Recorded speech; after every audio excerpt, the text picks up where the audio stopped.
আরে আমি সরলি মামার কাছে 20 লাখ টাকা চাইছিলাম। এইটা শুনে তার জামাইরা এসে আমার সাথে পাঙ্গা নেওয়া শুরু করলো। দিলাম, পোস্ট মেরে দিলাম। তবু তো পয়লা পয়লার জন্য হাতে দিছি, এরপরে যদি আসে একদম ভুড়ি ফেলাই দেবো। আচ্ছা, আমি তোমারে যেটা প্রশ্ন করলাম সেটার উত্তর তো দিলা না।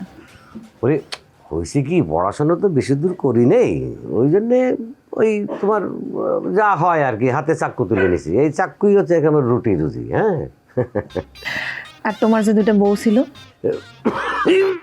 তোর এই সকল থেকে এই সাঁতার একটু পানি খাওয়ার জন্য পানি খাই, তারপর তোর সাথে গল্প করতেছি।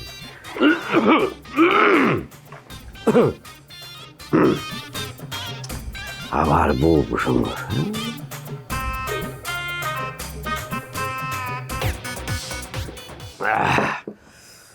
ও তুই আমার ওই 2 বউয়ের কথা জিজ্ঞেস করছিলি? হ্যাঁ শোন, আমার ফার্স্ট ওয়াইফে কিন্তু আমি নিজে খেদাইনি।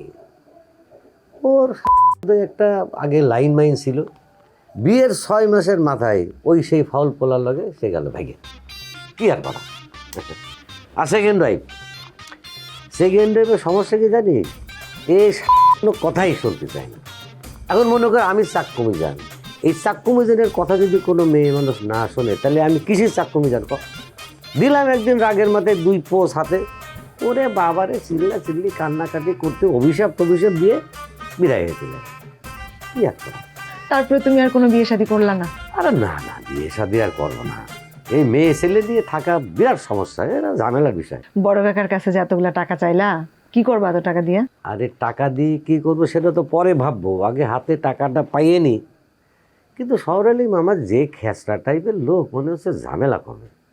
আমি ঠিক বুঝতে পারতেছি যে কয়জনের ভুড়ি যে আমার ফালানো লাগে। আব্বা আসছো তুমি? কি রে বিজা, তুই গত রাইতে কইলি যে মামা আপনার সাথে কথা আছে, তারপর থেকে তুই লাপাত কোনো খোঁজ নাই। সারাটা দিন তোর জন্য অপেক্ষা কইরা বাজারে গেলাম সন্ধ্যার সময়। না এখন কথা বলো, সে তো একটা ঘটনা ঘটায় ফেলছে। কি? বিউটির জামাইয়ের হাতে পোস্ট দিছে। কস কি?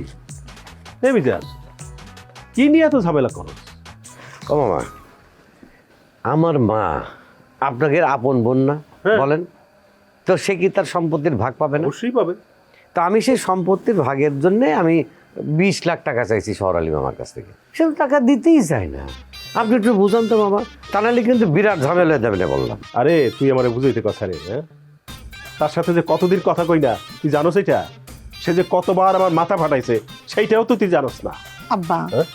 মিজান ভাই আসছে তার ঝামেলা নিয়ে, এর মধ্যে তুমি আবার তোমার ঝামেলার খবর কেন তারে দিতেছো?